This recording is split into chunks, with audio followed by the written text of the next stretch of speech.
Picture चालू करो बे। चलो भाई देखो अब मैं क्या करता हूँ। टिन्नू यादव दोषी है या नहीं? और जिस तरह टिन्नू यादव भी दोषी है, टिन्नू यादव 5 करोड़ की कोठी बना ली। अयोध्या में पहली ऐसी कोठी बनी है जिसमें लिफ्ट लगी हुई है।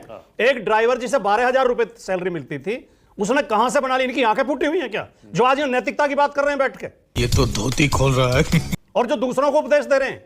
मतलब मुझे तो वो याद आता है कि अपील भी तुम, दलील भी तुम, गवाह भी तुम, वकील भी तुम, जिसे भी चाहो हराम कह दो, जिसे भी चाहो हलाल कर दो।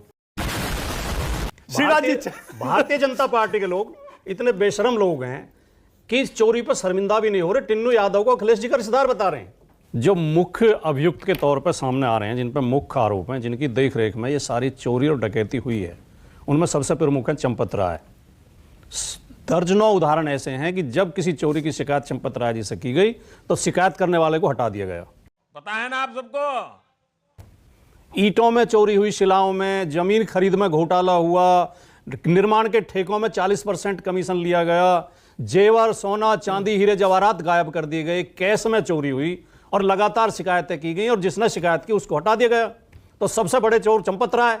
चंपत राय कौन है? विश्व हिंदू परिषद के आदमी है। दूसरे अनिल मिश्रा कौन है? विश्व हिंदू परिषद के आदमी है।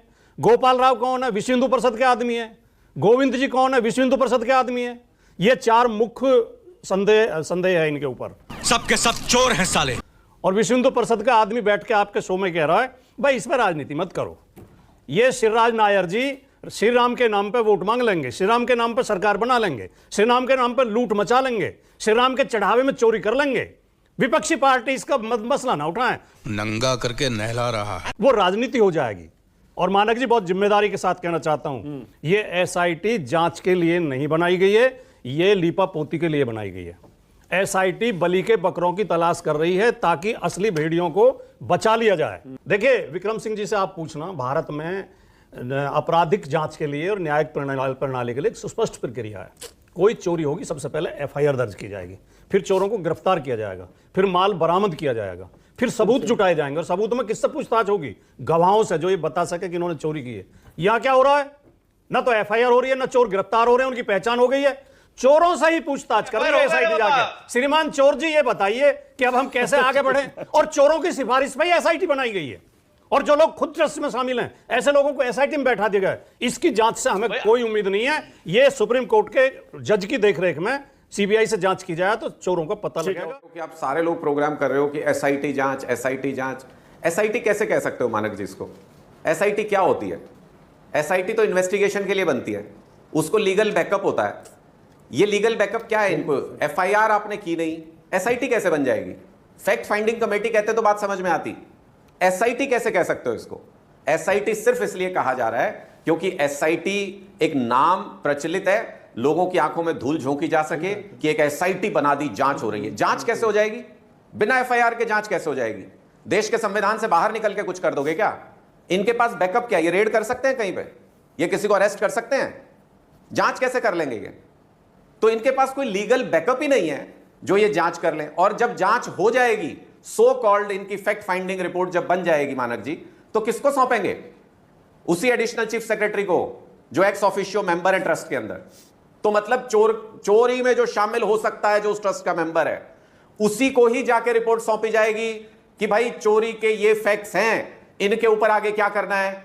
और इस सब के दौरान मानक जी चंपत राय जी इस ट्रस्ट के सिर के ऊपर बैठे रहेंगे। चंपत राय जी सारे सबूत जो फैक्ट फाइंडिंग कमेटी को मिलते रहेंगे, उनको मिटाने के लिए लगातार काम करते रहेंगे और हम सब तालियां बजाते रहेंगे। मानक जी कहेंगे एसआईटी जांच कर रही है, करने क्यों नहीं देते? तो करो, एसआईटी जांच करती रहे, पहले एसआईटी तो बने तब तो जांच करे। अच्छा ठीक है, ओके, ओके, वाजपेयी जी से बात देंगे। और फैक्ट, वाजपेयी जी तो वकील है, वाजपेयी जी बता दीजिए भाई। आजा आजा बेटा, आजा आजा।